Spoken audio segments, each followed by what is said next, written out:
This woman got a call about a dying kangaroo, but when she arrived, there was an even bigger problem. After getting the emergency call, Sherry Midson headed straight for the site where the kangaroo had been seen. According to the caller, the poor animal was in terrible trouble and seemed to be dying. When she got there, however, Midson realized her rescue mission was about to take a surprising turn. Midson is no stranger to animal emergencies, especially those involving kangaroos.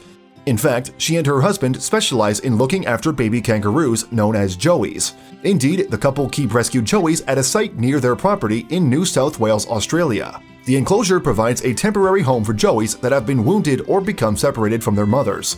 The Midsons are volunteers, so their efforts are self-funded or paid for with donations. They also help out with a rescue group called Wildcare Queanbeyan Inc., or WQI. WQI began life as a registered charity back in 1992, and it shares the same goal as the Midsons. Its aim is to rescue, rehabilitate, and release native Australian wildlife that is sick, injured, or orphaned. Recently, its patients have mainly been kangaroos. So, when Midson received a call from a concerned member of the public in early 2018, she probably wasn't too surprised to learn that it was about a kangaroo.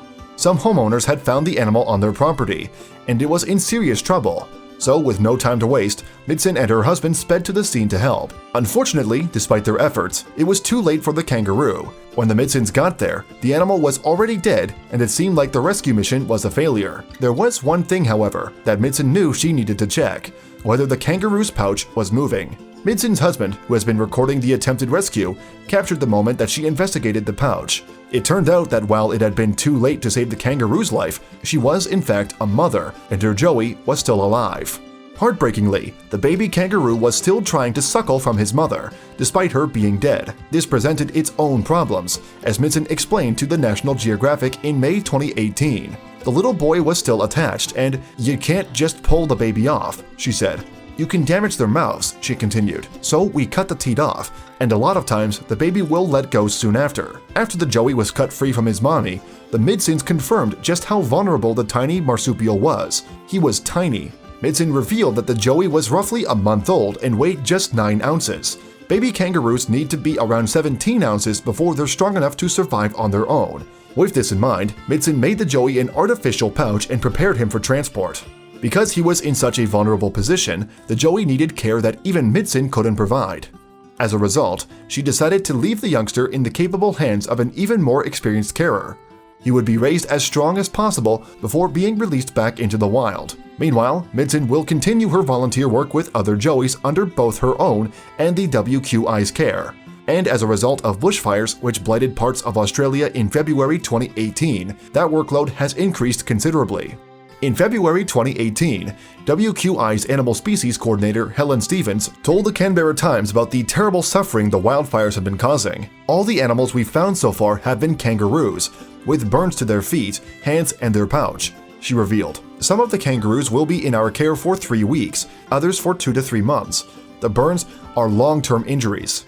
Road accidents are also a common cause of death or injury to kangaroos. Their population numbers are so high in some parts of Australia that collisions are simply inevitable. In fact, some vehicles even sport roo bars in case of such an occasion. The bars are designed to cushion the impact caused when the vehicle crashes into a kangaroo. Kangaroos' pouches also offer additional protection. Yes, pouches are naturally padded to such an extent that they act as an impact buffer for collisions. This might be one possible reason why the joey that Midson found was alive when its mother had died. However, Midson told the National Geographic that the cause of death was most likely a fall. She explained that it was common for kangaroos to die after tripping over fences. But even when rescued joeys are released into the wild again, they face the most common cause of death to their species: culling. The sheer number of kangaroos in Australia, there are tens of millions of them, prompted the government to implement controlled kangaroo harvesting each year. It's a decision that has divided many people.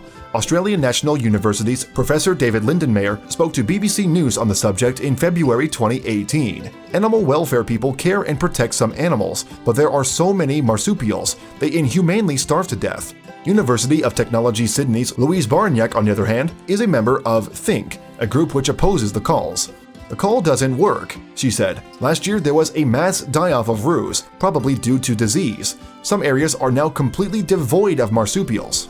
She added that the cull numbers aren't sustainable, and soon there will be a noticeable drop in the kangaroo population. Perhaps only time will tell what really is better for the kangaroos. One thing's for sure though, thanks to Midson and WQI, the kangaroos have some guardian angels looking out for them. Thanks for watching another heartwarming video. Please check out our channel for more stories that will make your heart melt.